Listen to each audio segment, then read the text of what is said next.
What's up, guys and gals? Mirrormask here. I apologize in advance. I know the audio sounds a little weird, but my XSplit license expired yesterday, and I won't be able to renew it for about 3 days on the 10th when I get paid. So I can't do any high quality audio settings or anything like that. And unfortunately, my live stream looks like utter yeah. So yeah, because I can't do any custom settings. But anyway, I'm going to do a video on some beginner kind of low-level tips and stuff in Elder Scrolls Online. I'm on my third character now. I started off on a Nightblade. It was fun and everything. Then I tried the Dragon Knight out. That was fun too. And now I'm doing the Sorcerer. One of the questions I was asked on YouTube was, what are these little shrines right here? Like this one says the lady, for example. Alright, what these are, I don't know how to pronounce it. It's either Mundus or Mundus. I think it's Mundus. M-U-N-D-U-S. You can Google them and everything. It's M-U-N-D-U-S. And as you can see, this person just ran up and used it. Well, what it does is it gives you permanent stat, like it's like a boon, a permanent stat buff or boon. And you can only have one at a time. Now, there's a ton of these all over the world. Matter of fact, I'll just kind of, I'll go over, I'll read them off and tell you what each does. There's the Lover, which is, this one's the Lady. I'll tell you about that one. There's the Lover, and it reduces damage taken from spells. The Thief increases critical chance. The Mage increases maximum magicka. The Warrior increases power. The Serpent increases non-combat health regeneration. The Apprentice increases spell penetration. The Atronach, which is the one I have, that's the one I ran all the way up to a higher level zone to get the buff from that one. It increases magicka regeneration, which is why my magicka is maxed out for my level and my recovery is maxed out for my level. Then you have the Lady, which is this one, and that increases armor. You have the Ritual, increases healing effectiveness. The Shadow increases critical strike damage. The Steed increases run speed. The Lord increases maximum health. And the Tower increases maximum stamina. So that's what these are, to answer y'all's questions. They look like this. All of them look like this. And it basically just gives you a permanent buff. Now, you can only have one of these permanent buffs at a time, but it doesn't cost you anything, any resources or anything at all to swap these around. So if I wanted to, I could run up here right now. I'm not going to because I had to bust my ass to get up there to get the other one. I could click this and buff myself with armor. Now, I would lose the magicka recovery buff, so my magicka recovery would not be as high as it is right now, but my armor value would go up. So that's the answer to the question on that. That's what those are. Now, on to the tips about some of the stuff that may not be so apparent or obvious in the beginning when you're first starting to play this game and everything. And I'm going to just jump right into it. It's your skill trees. Alright, now, a new person coming to this game, you know, even if you're familiar with MMOs in general, the way this works is a little bit different. Alright, let's say, for example, I'm on the Sorcerer, and I wanted to be a Summoner. Okay, I wanted to start the game as a Summoner, so I start putting all my points into the passives and the actives of the Summoner, and let's say I wanted to use a Destruction Staff. So I put points into skills in the Destructive Staff. And since I've only got 5 action slots at the bottom, let's say, for example, I put 2 or 3 skills from the Destruction Staff and or 2 or 3 skills from the Summoning Tree down here. Let's say, for example, I got the Curse and the Summon. I put those down here.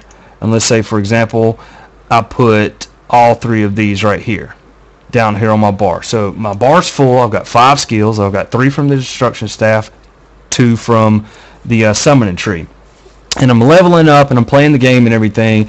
And then, you know, I kind of changed my mind. I say, you know what, maybe I don't want to be a Summoner anymore. I want to do more damage. I want to be, you know, I want to go Storm Calling.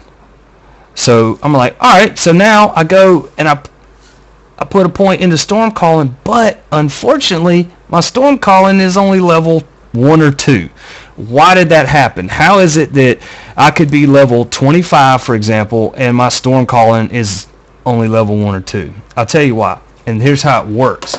And this is why this tip is going to like save you some time in the long run and give you a little bit more versatility. All right, when I first started playing on this class, see, I messed up in the beta and I went full bow spec and full I don't even remember what it was. I went on the class abilities and I didn't get it. I didn't put a point in anything else in any other tree. So let's say on this character, for example, I got Crystal Shard. All right, that comes out of the Dark Magic. All right, I put Crystal Shard down here. Then I've got Mage's Fury. Mage's Fury comes out of the Storm Calling tree. Okay, and then I've got Lightning Form also out of there on slot 4. Number 3, my third skill, I have from the Destruction Staff, Wall of Elements. And then my 5th skill, I have from the Summoning. Alright, so in essence, I've got 1 skill from Dark Magic, I've got 1 skill from Summoning, I've got 2 skills from Storm Calling, and I've got 1 skill from Destruction Staff. Now, the reason I've done that is because if you notice the levels of each one of them, level 15, level 16, level 19, level 21.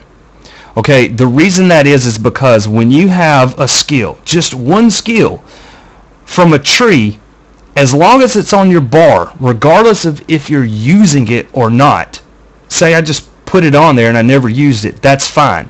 It's leveling up that entire tree's level just by having that 1 skill on there. So my advice is just to give you some options in the future and keep you from having to go back and re-level up a specific tree or something. When you first start off, put 1 point into the first skill of each of your 3 class trees and put them on your bar. Then get 1 skill from your weapon. Let's say you want to level up 2 weapons. That's fine. Okay, you've got 3 trees, 1 from each, you've got 3 skills. You pick your first weapon, you get 1 skill from that and put it on your bar, so now you're leveling that weapon, plus your 3 class trees all at the same time. Then you pick your second weapon. Let's say I want to be Destruction Staff and Restoration Staff, which, I mean, right now I primarily am just going Destruction Staff, so I don't have anything else. And but let's say, for example, I wanted to have the potential to heal later on, and I didn't want to have to like re-level up a weapon or anything. So I would have put my 5th point into Restoration Staff, and then I would have had a skill from each of my class and a skill from each of the 2 weapons that I want to use. So as I'm out leveling and playing the game, I'm leveling up all 5 of those different trees at the same exact time. Now you can do the same thing with your armor too. Me personally, I'm going full light armor because I want all the perks from light armor. But let's say you wanted to have the option to play as a medium armor mage or play as a medium or heavy armor sorcerer, excuse me, not mage, and you wanted to have that option, but you didn't want to have to start back over from like level 2, for example. I'm level 13, but my armors for medium and heavy are both level 2, and my light is level 18.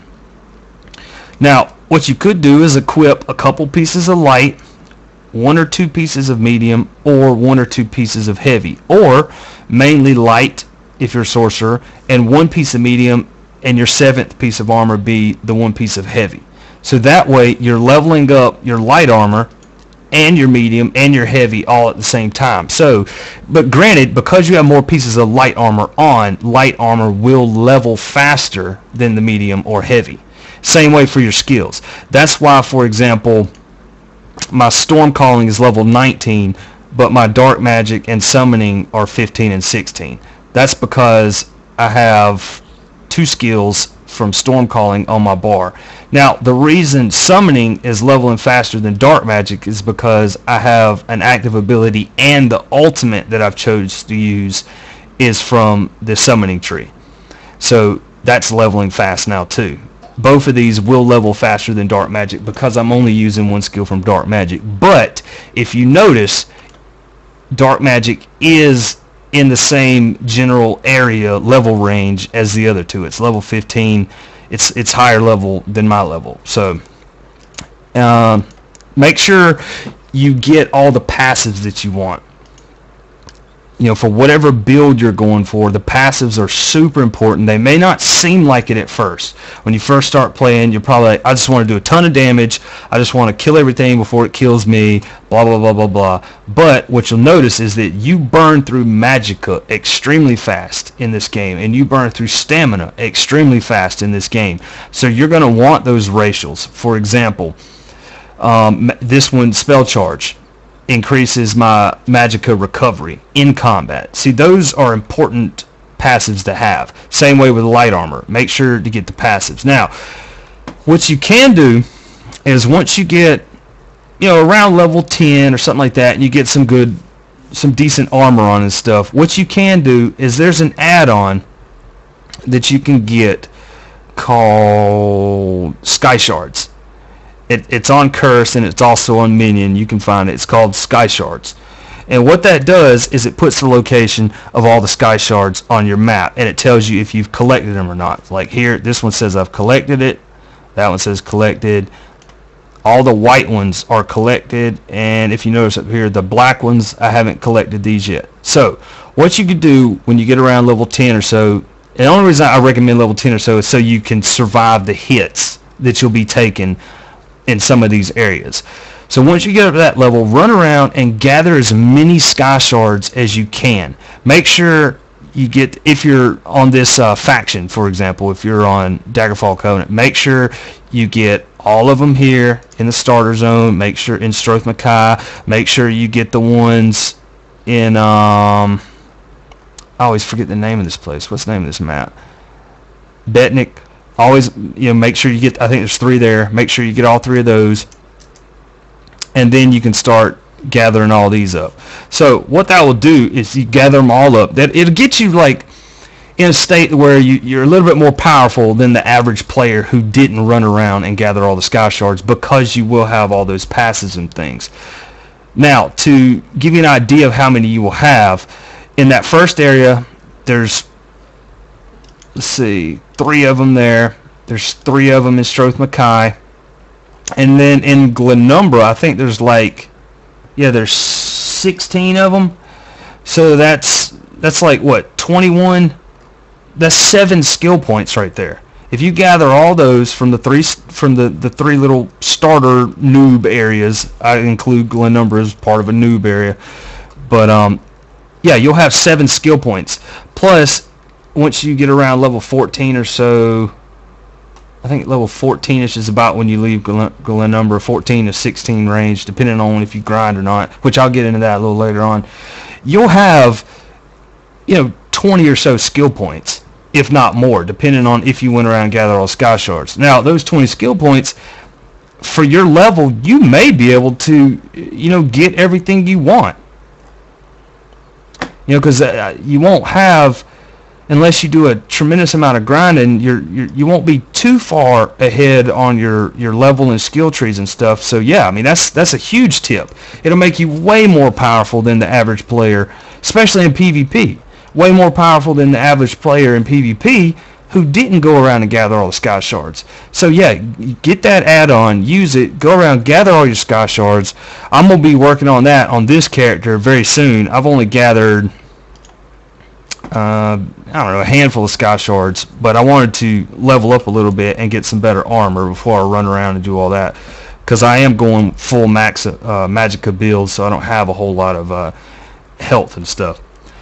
But now to get into like quick leveling, that's what everyone, you know, has read on the forums. Oh, there's already level 50s, there's already people that are, you know, multiple veteran ranks, and how are they leveling so fast, blah blah blah blah blah. It's AoE grinding. It's mob tagging. I mean, it is by far the fastest way to leveling. Yes, questing, as you can see, I'm using the Zygor guide because I also live stream, and when I'm talking to my viewers and stuff all the time, I'd prefer to just kind of focus more on them and just kind of mindlessly play the game. So I use the Zygor guide, and it basically just tells me where to go and what to do, so that way I can just kind of mindlessly run around and pay attention a little bit to the game, but I can pay more attention to them and still not get lost in the game. So that's why I use this. But if you want to level quickly, mob tagging. Mob tagging is the way to go. Now there's a couple places you can do it in the lower level zones. Any one of these little torches, let me see if I can find one. Where's one? Like these little torches right here. You'll see them on the map. Not these, not the campfires, but the little torches. Alright, I know for a fact there's one up here. There's one right around here. I haven't discovered it yet because I haven't quested up that high yet, but they look like this on the map. They're these little white torches. These are like dungeons. Here's another one right here. These are like little instances. They're group instances, or public, I should say, instances. And people stand around there and they farm the soul gems. Well, all you have to do, I mean, just run around in them and just tag as many mobs, because there's always a ton of people. See, I farm these in there, and these are good for like, which by the way, I guess I'll show you this. This is how you recharge your weapon. If you notice the blue line's gone, you go down here, you click charge, you click a soul gem, and it recharges your weapon. And recharging it, the enchantment on it deals 4 shock damage, for example. Now the enchantment works again because I've recharged it. But yeah, go to those little places and AoE farm in there. Just tag everything you can. It doesn't matter, it doesn't matter if you're single target or whatever. If you're single target, put some kind of AoE skill on your bar so that you can tag multiple mobs. Or if you're fast with a bow, for example, just tag as many as you can, and everyone else in there will help kill them, because everyone's in there doing the same thing. Now, when you get to the higher levels, like up around, I wouldn't consider that high though, up around Ribbon Spire, this is when you can really get into AoE grinding. There's multiple places around this little area. I think there's one up around here and one over here. I can't remember exactly where that. I have to look at a map again. But yeah, you can level extremely fast, and you can just get insane amounts of XP per hour by just running around AoE mob tagging. And you level lightning fast compared to questing, compared to PvP. You hardly level at all in PvP, but if you run around and kill the level 50 mobs, the NPC mobs in the PvP map, since they're level 50, you will always get the equivalent XP for killing them for whatever level you're in there as. So I'm level 13 right now. I'll get good XP killing them all the way up to level 50.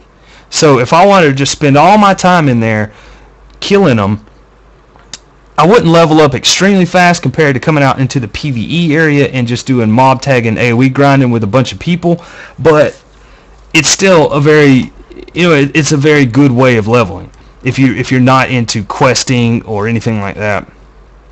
Another little trick for leveling, certain classes can do this with instant cast abilities and stuff, and a lot of you may know this, but some of the guys who are newer to MMOs or newer to mechanics in these types of games, anyway, maybe this is your first real game you've ever played, I don't know, well then this little segment's for you. Here's a little tip on killing things a lot more quickly. Alright, my skill number 1 down here, let me hit the little period button so I can get my mouse free. This skill right here has a 1.3 second cast time. This skill is an instant cast. Well, what you can do if you're not familiar with this is you can cast this ability, and while it's casting, go ahead and tap your number 2 key so that as soon as this skill fires off, it immediately fires off your number 2 skill, and both of them hit the target at roughly the same time and do a lot more damage than in a shorter amount of time than if you were to just use one at a time. For example, here's what it looks like when you hit both of them. Alright, I hit one, it's casting, I go ahead and hit 2, see, they both hit the target at the same time. And it does a lot more damage in a shorter amount of time. And it's rinse and repeat kind of stuff. As long as you've got the magicka, you can continue to do it. See, that's almost a one shot. Technically it's not, because I'm hitting two skill. That's a swifty one shot, huh? More than one skill at the same time. But you can see, all right, that's basically killing them where they stand. Now, if I were to just fire off one of these skills at the same time, you know, by itself, you'll see how much less damage it does. All right, one skill by itself. All right, see. All right, now if I fire this skill off, see. But if I fire them both off at the same time, like I was showing you, it does a lot more damage and literally kills them where they stand. Like so. So that's a quick little tip. You can do that with any type of ability that one of them is a cast and the other is an instant cast. Make sure you get the cast started first and then start hitting your single target, or not your single target, your instant cast ability. See, like now I'm hitting the instant. There we go. So that's a little tip there. Another little trick is make sure you try to keep your gear repaired. Your gear has durability.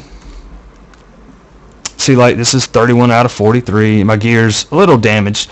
Well, what happens when your gear, as opposed to some other games, aren't like this? Oh, let me see if I can get up here and tag this guy before he dies. Oh, I didn't make it. Oh well. In some other games, you know, your gear, you get the stats from your gear until your gear's broke. Well, in this game, it deteriorates. So the higher or the more repaired you keep your armor, the more armor value you'll be getting and more stats you'll be getting. For example, see, every time I die, I lose a little durability on my armor. Well, I'm also losing the armor value on that armor. Every time the durability drops, so does the armor value. So the lower the durability, the less protection I have armor wise with that armor. So, you know, whenever you think about it, you know, and remind yourself as you're playing, like, oh, let me go repair my gear, because a lot of times you'll just lose track of it, and you'll open it up and you'll be like, holy crap, all my gear's red. I have no armor, I have no protection whatsoever. So yeah, anyway, that's a couple of tricks to help you guys get started. If you saw the other video, these little torch instances and stuff are also really good places to farm some gold at, to repair your gear, and to farm those soul gems and stuff like that you'll need. Now, the soul gems, you know, they go by levels. Like you have 1 to 9, and then you have 10 to 19s, and then you have 20s to 29s, and so on. Well, each new map that you go on, like for example on this map, you will get, up in this area, you'll get the 10 to 19 shards, and then over here you'll get like a little bit higher level ones, and then over here you'll get a little bit higher level ones. You can only use those at the level that you are to res yourself, and you can also only charge weapons if they're within the level range of that soul gem. So yeah, you're gonna have to go and farm these things anyway, unless you want to spend gold and buy them, and then go out with your soul trap ability and you know, trap the souls in the gems to charge them up, because when you first buy them, they'll be empty unless you choose to buy full ones, which are just really expensive. It's so much easier to just run into these instances, stay in there for 20-30 minutes, farm you 20 or 30 of them, and then leave. Meanwhile, you'll pick up all the white gear. You get a ton of loot in these things, a ton of loot. You make so much gold and so much loot in these little torch instances, and then you come back, you know, break them down for mats, or sell the green gear to the guild store and stuff like that, whichever you choose to do.